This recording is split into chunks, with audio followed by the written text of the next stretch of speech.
Elise stood near the doorway, blocking the coat rack before I could reach for the hanger. Her voice carried that stiff edge I'd heard too many times. "Please don't wear that sweater tonight," she said. "It doesn't fit the professional setting." My hand paused on the wool sleeves. "What's wrong with it?" She avoided my eyes, shifting her weight instead of giving an answer. "It just makes things harder for me. Can you trust me on this?" The way she said harder felt bigger than a piece of clothing. A dull tension settled between us, familiar yet sharper than usual. Years of small compromises sat in the silence that followed. Elise came out slower than I intended. "Tell me the real reason." Her mouth tightened. "Just don't make this complicated."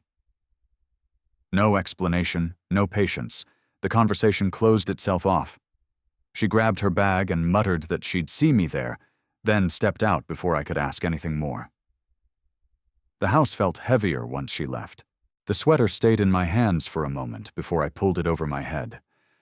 That old pattern had followed me through every holiday since she was a child.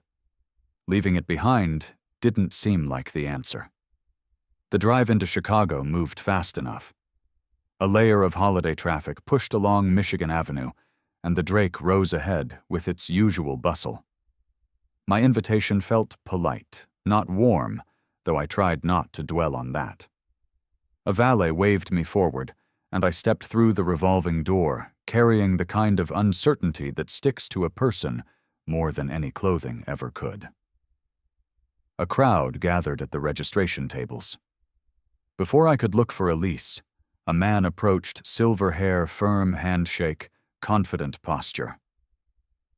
"You must be Elise's father," he said with a surprised grin. "I'm Richard Landon." Recognition clicked. He was the CEO Elise talked about with a mix of admiration and caution. "That's a remarkable sweater. There's a sincerity to it. Young folks don't hold on to things like that anymore." His words landed with unexpected warmth. Something eased in my chest. "It's nothing fancy," I said, though he seemed to see more in it. Elise appeared near the escalator, and color drained from her face as Richard kept talking. Her steps quickened. "Hey, Dad," she cut in, gripping my arm. "Can we step over here for a second?" Richard nodded politely and excused himself. Several employees nearby exchanged glances. Elise's fingers tightened, guiding me toward a service corridor. "Why didn't you listen to me?" she whispered sharply. "Now everyone's looking at us." "They were only talking," came out before I could stop it. "That's not the point." She scanned the room as if measuring every reaction. Whatever she feared wasn't about a sweater. Something deeper pulled the strings, and her panic exposed it more clearly than any words. Her grip shifted from my sleeve to my wrist. "Come with me," she said under her breath. Elise tightened her hold on my wrist and steered me toward a corner near a stack of catering trays. "Stay here," she whispered through her teeth. "Please don't move around. People are watching." Her urgency felt out of proportion. A couple of employees passed near us, mentioning Richard's comment about my sweater. Their tone bounced between amused and curious.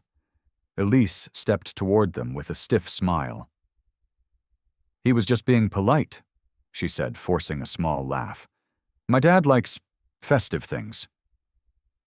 The explanation didn't land well. Their expressions turned awkward before they drifted away. Elise's shoulders rose and fell in a strained rhythm. Whatever she feared had already started spreading. More guests entered the ballroom, forming clusters of small talk. Conversations dipped whenever someone glanced our way. Elise kept adjusting her badge, scanning the room, as if trying to plug holes in a dam she knew wouldn't hold. Richard walked onto the stage and tapped the microphone. The room settled. "Thank you all for being here tonight," he began.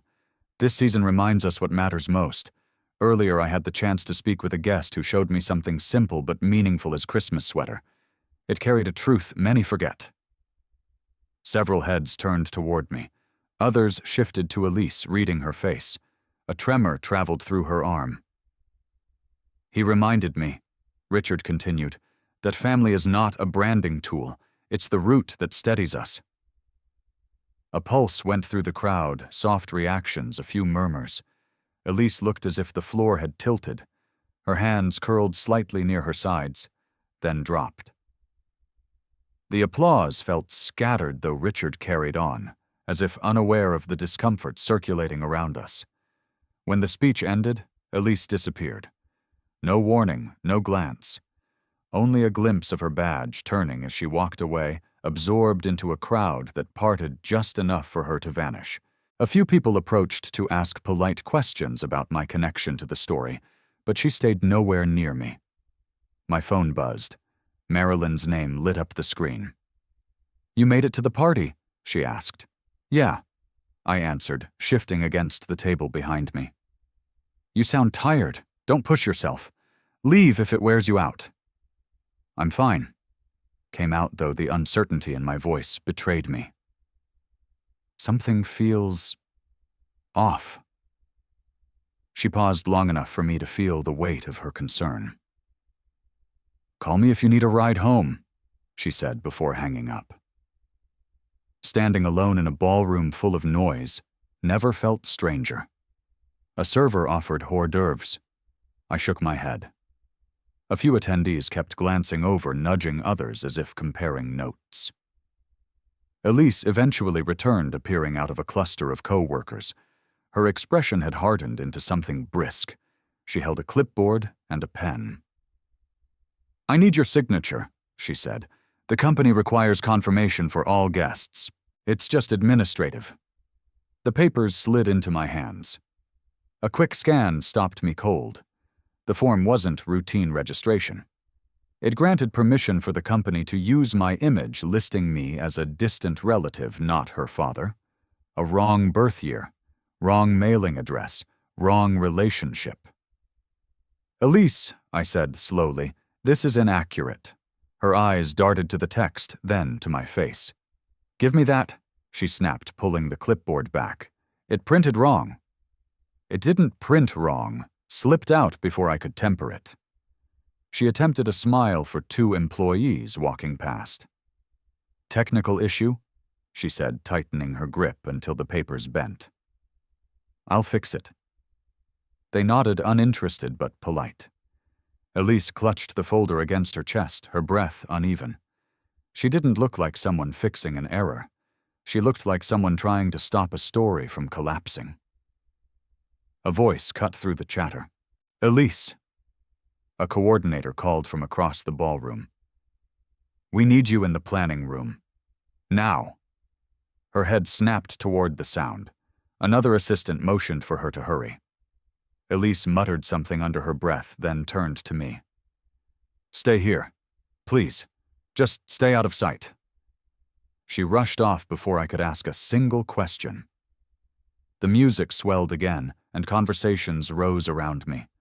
Someone brushed past, nearly knocking the corner of the table against my hip.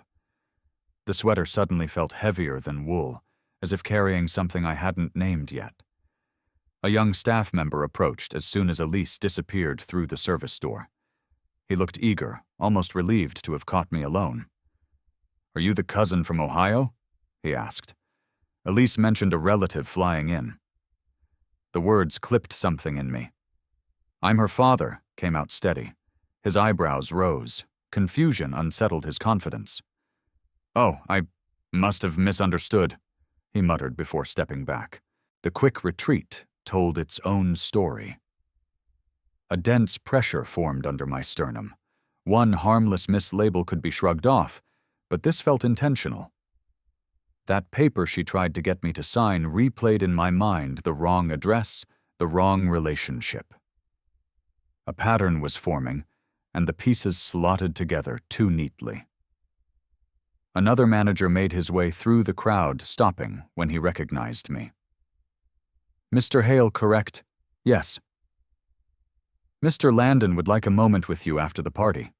Please head to the 23rd floor once the program ends." He left before I could ask why.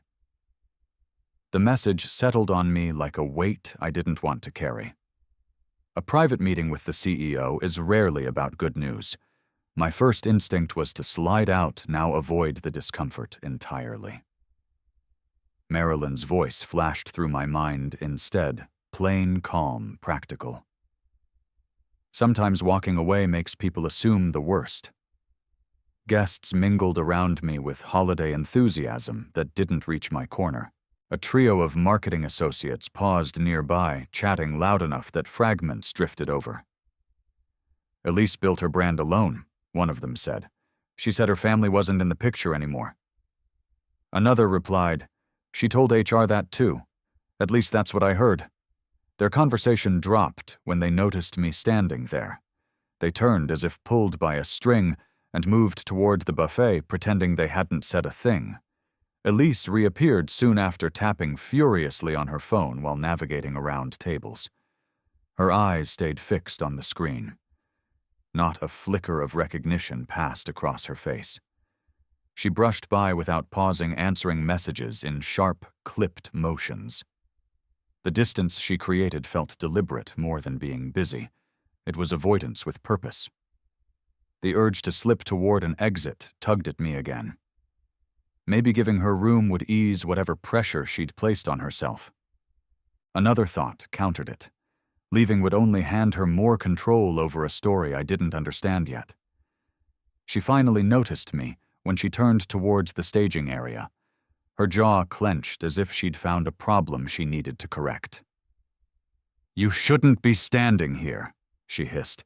"Didn't I ask you to stay out of the way?" "I moved to get some air," I said, harsher than I intended. "Well, now people are looking again," she said. "This is exactly what I was trying to avoid." She rubbed her temples, then typed another message with both thumbs, refusing to meet my eyes. Co-workers watched her from across the room, blending curiosity with concern. Their whispers pushed something deeper into place. This wasn't about embarrassment. She'd built a narrative for herself, and my presence threatened to chip at it. The ballroom energy shifted as staff began preparing for another portion of the event. Platters moved. Guests circulated toward the dessert bar. I stepped aside while Elise dove into another conversation with her team, her voice sharp and rushed. A tap on my shoulder interrupted the flow around us. A receptionist with a headset gave me a polite nod. "Mr. Hale, the meeting room upstairs is ready whenever you are. They'll be waiting." Murmurs rippled nearby.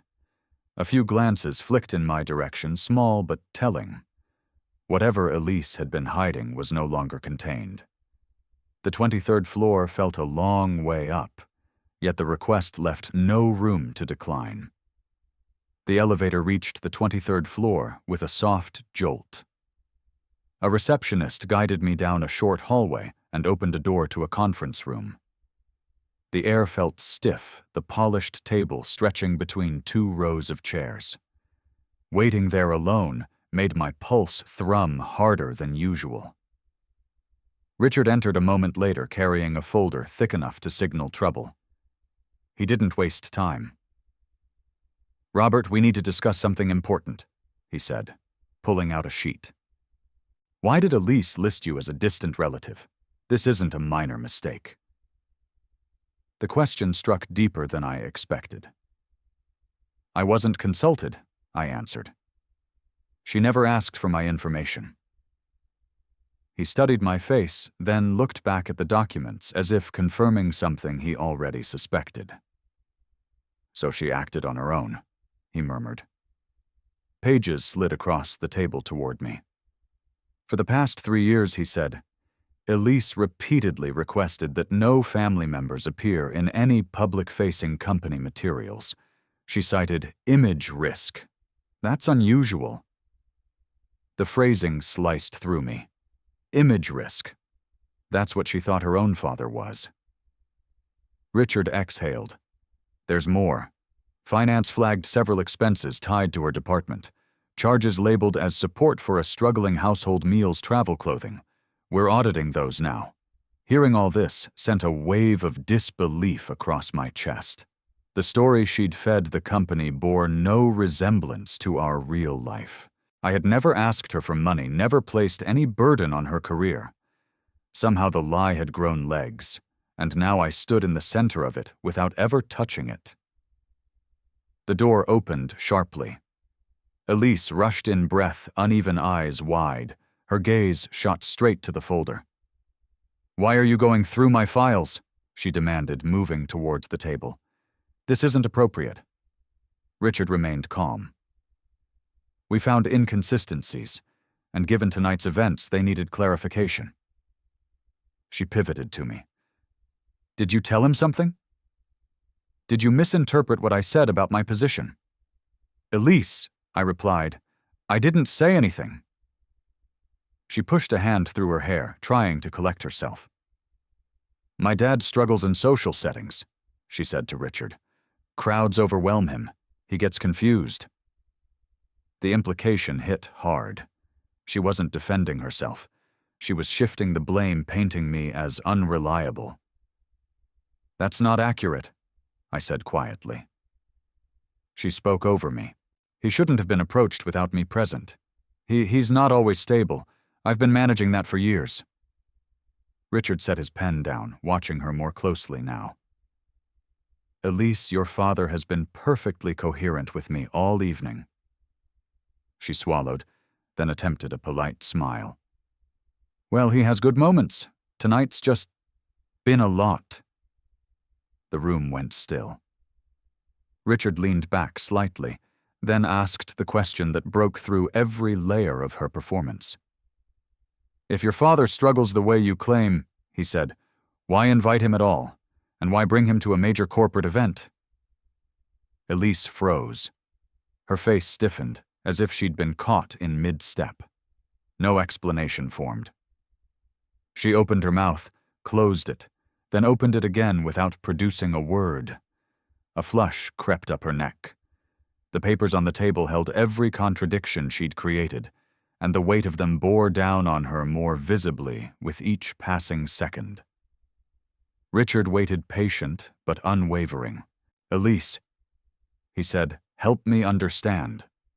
Her eyes darted between us, the man she reported to and the man she'd tried to erase. Panic flickered behind her composure.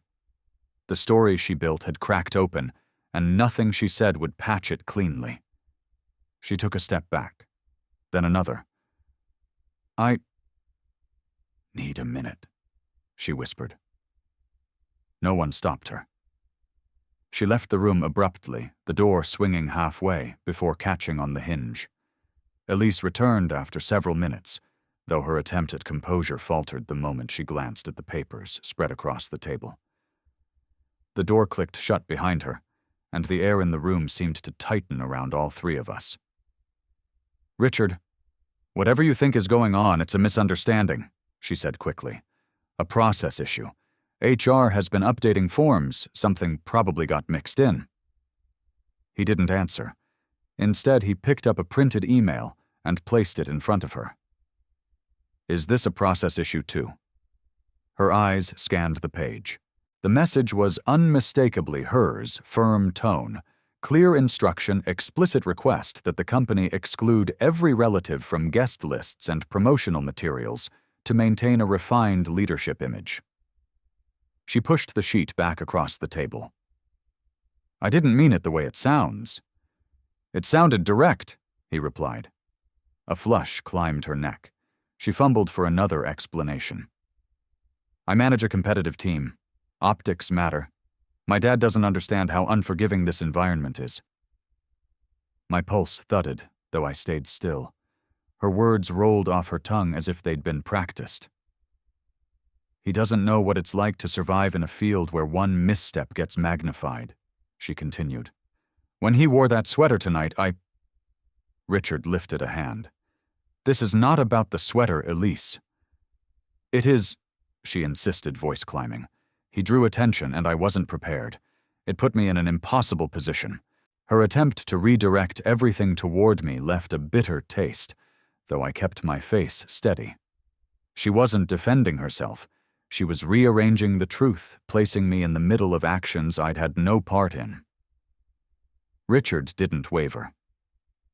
The issue is the false information in your record, and the pattern we're seeing across your communications. Her expression tightened. A tremble reached her fingers. Instead of answering, she turned to me.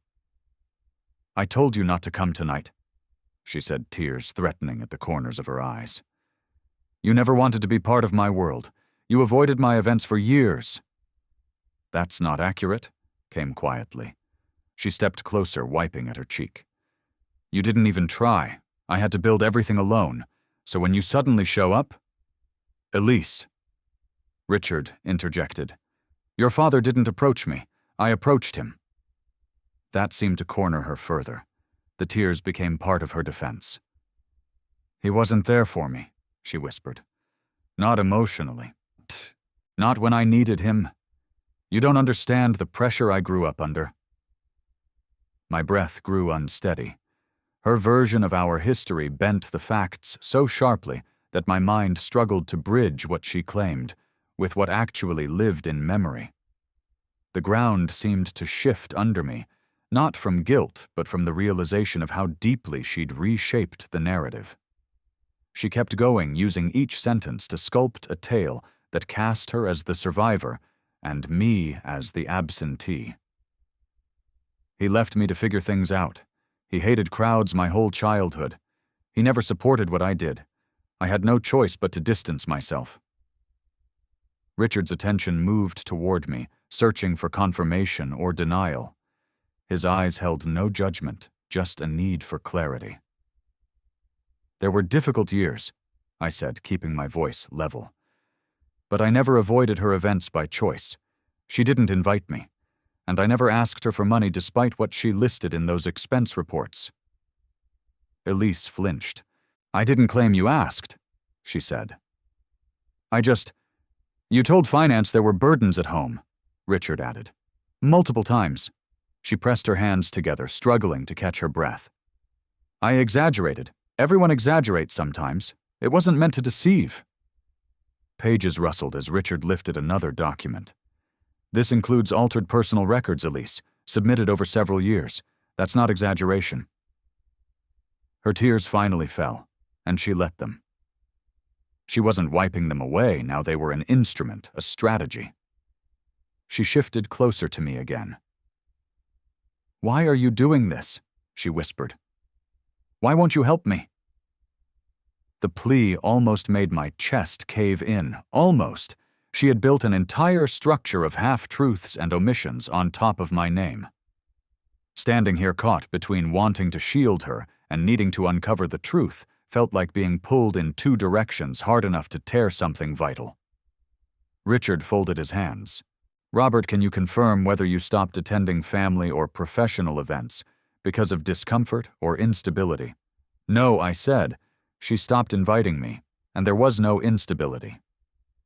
Elise's mouth opened, then closed.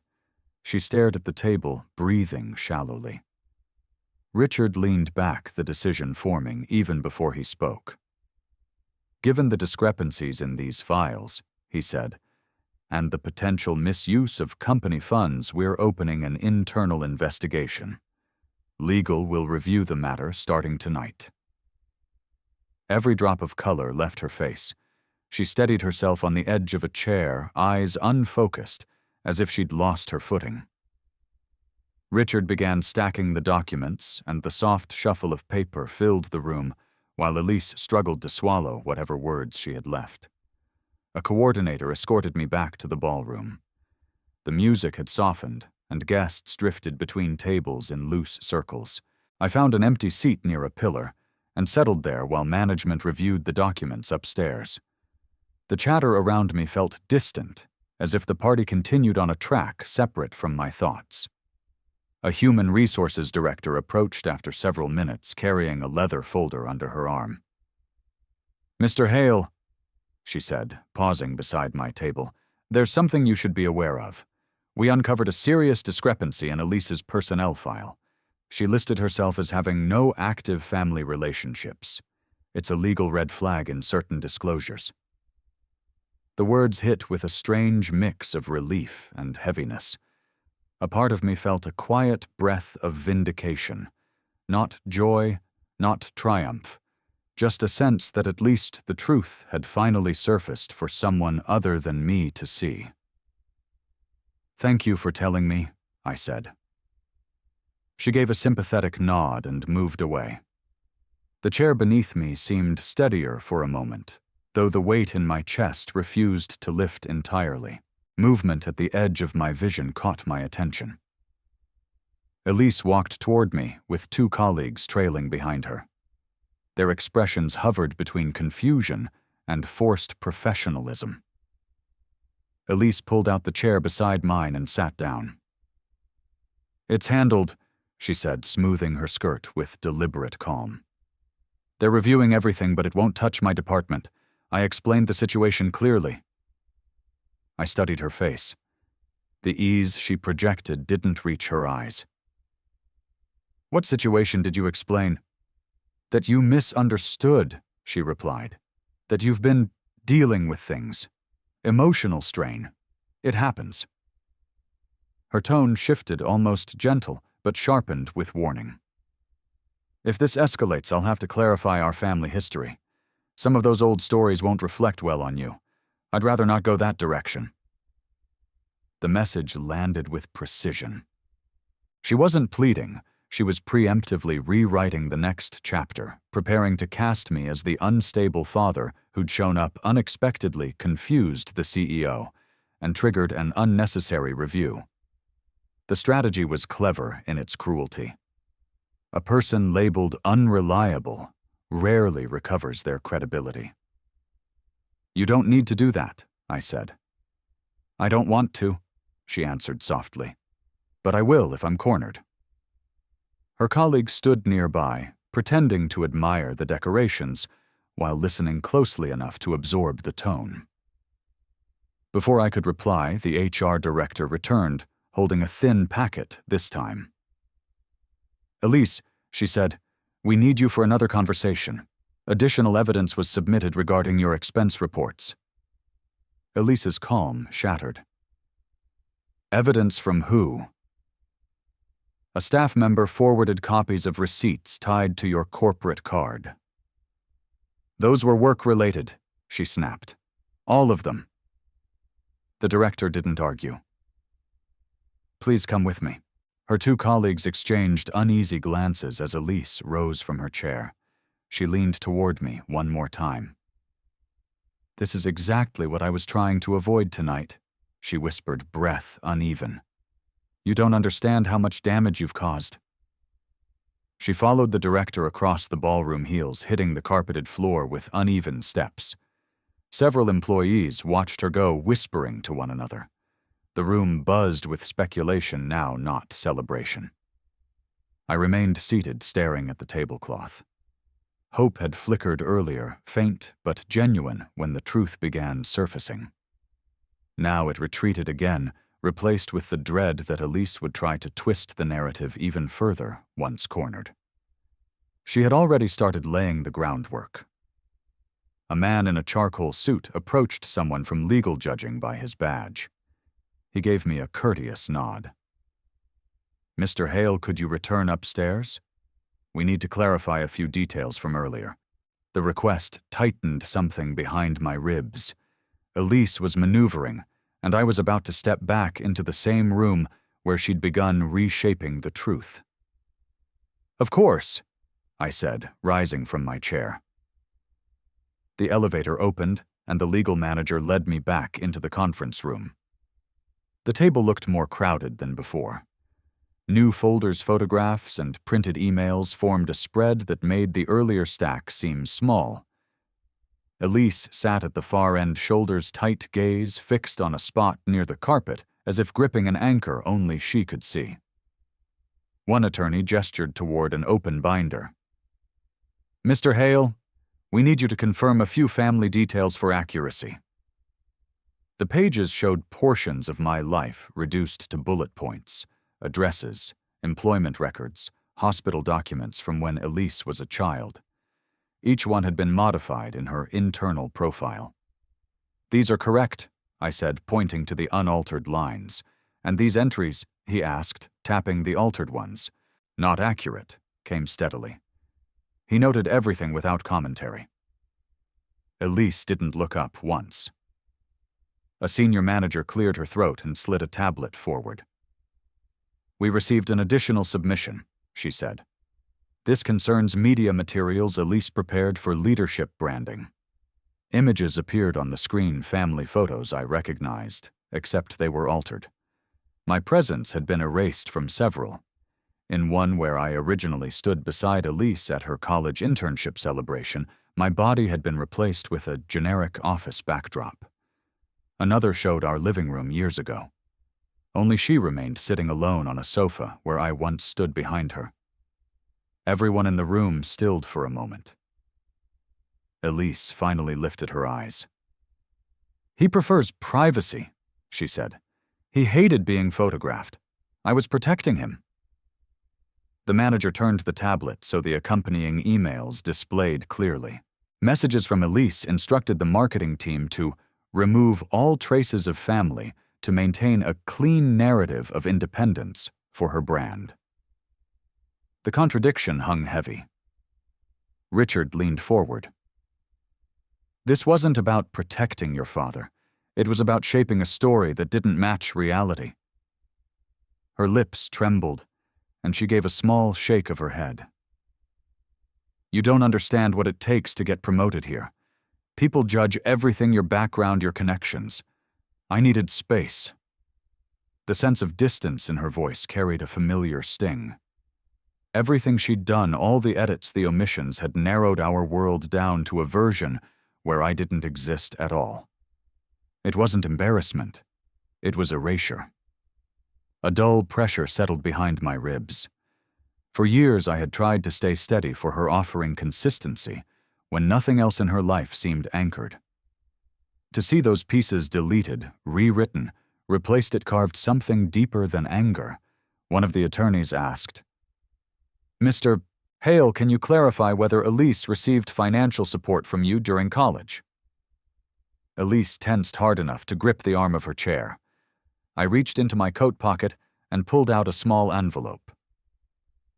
These are letters she wrote, I said. From her freshman and sophomore years. She thanked me for helping with rent and books while she worked part-time. Richard opened the envelope and read the first note aloud. Elise had written in her familiar cursive, I couldn't manage any of this without you. I know I don't say it often, but thank you for carrying more than your share, so I can start on the right foot. The words contradicted the entire narrative she'd been selling, her story of rising from nothing alone, without anyone to lean on. Richard lowered the letter. No judgment, just quiet acknowledgement. This does not align with the profile you submitted, he said. Elise's breathing turned shallow. I wrote those a long time ago, she murmured. Things changed. The legal manager spoke next.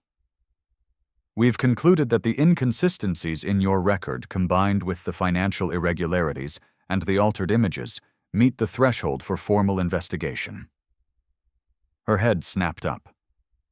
What does that mean? It means you will be placed on administrative leave effective immediately, he replied. Access to company systems will be suspended until the review is complete. She stood so abruptly that her chair scraped backward. Panic flashed across her face, a raw, unfiltered fear that eclipsed the practiced composure she'd worn all night. Her eyes darted between me and the papers, as if searching for something solid enough to hold on to. Wait, she said, voice cracking. This isn't fair. You're twisting everything. Her hand lifted toward me, then fell. Words abandoned her. The room kept its focus, not unkind, but immovable. The evidence spoke for itself. A story built over years had begun collapsing beneath the truth she could no longer bend. She pushed away from the table and took a step toward the door, breath uneven, eyes wide. For a second, she looked smaller than she had in years, shrinking under the weight of the narrative she had once controlled so confidently. I stayed still, hands resting on the back of the chair I stood behind. Not triumphant, not vindictive. Just tired. And clear in a way I hadn't felt since the evening began. Elise backed into the hallway, nearly stumbling as she hurried out. A few staff members outside turned their heads, startled by her pace. The door drifted partially shut behind her. The cold met me as soon as I stepped out of the hotel. Cars crawled along Michigan Avenue, people hurried past with leftover energy from their own celebrations, and the whole night felt too loud for what had just unraveled upstairs. Instead of heading home, I drove toward Evanston, letting muscle memory take me to the small diner where Marilyn worked her night shifts. She spotted me through the pass window and came over without a word. A glass of water appeared in front of me a moment later. No questions, no commentary, just the steady presence of someone who wasn't trying to fix anything. "You want something to eat?" she asked. "Not yet," I said. She nodded and went back to her station. Her silence wasn't avoidance. It was permission to breathe. The diner's hum wrapped around me in a way the ballroom never could. My hands rested on the table, still feeling the imprint of the conference room chair. Years of stepping back for Elise drifted through my mind. Each instance had felt small at the time, giving her space, deferring to her decisions, assuming she needed the distance to grow. I hadn't realized how far she'd taken it until tonight, when the distance turned into a canyon large enough for her to claim I didn't exist. A memory surfaced from when she was maybe 5 or 6. She had tugged on this same sweater, laughing as the hem dragged near her knees. "Dad, it's too big," she'd said, spinning until she nearly fell. "It'll fit one day." I told her then. She had lifted her arms, wanting help pulling it off, trusting completely. The diner lights reflected off the window, merging that old scene with the man sitting here now, older, more worn, and unsure of how to bridge the gap she'd carved. Not every memory heals. Some just sit beside you when the newer ones get too heavy. My phone buzzed against the tabletop. A short email from the company appeared on the screen. Elise's suspension was official. The audit of her expenses would begin in the morning. Words like misconduct review and administrative freeze filled the message. Her career hadn't ended, but it had stopped moving cold, still waiting for judgment. The news didn't bring satisfaction. No sense of winning. Only a hollow space I wasn't eager to look into. She was my daughter, even when she twisted the truth beyond recognition. The ache wasn't for what she'd done tonight. It was for how far she'd drifted to do it. Marilyn returned with a refill. "Long night?" she asked gently. "Long enough," I said. She set the glass down and touched my shoulder before heading back. No lecture, no push to explain myself. Eventually, I left the diner and drove home. The house glowed faintly from the living room, where my sister and her husband were setting up a small dinner. They turned when I stepped in.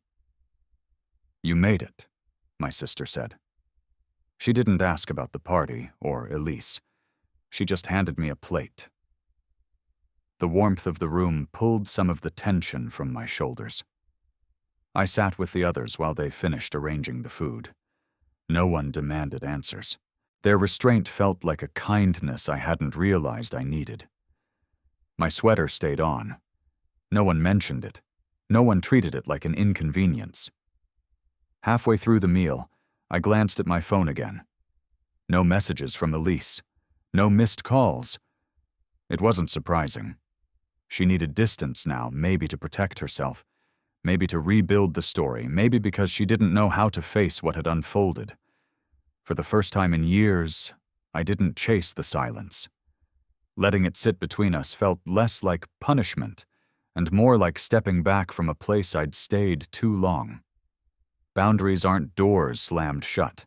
They're lines drawn so a person can stand without shrinking. Dinner wrapped up slowly. Dishes clattered, chairs scraped across the floor, and someone laughed at a small joke I didn't catch all the way. The ordinary rhythm settled over everything. I rose from my seat and gathered plates from the table.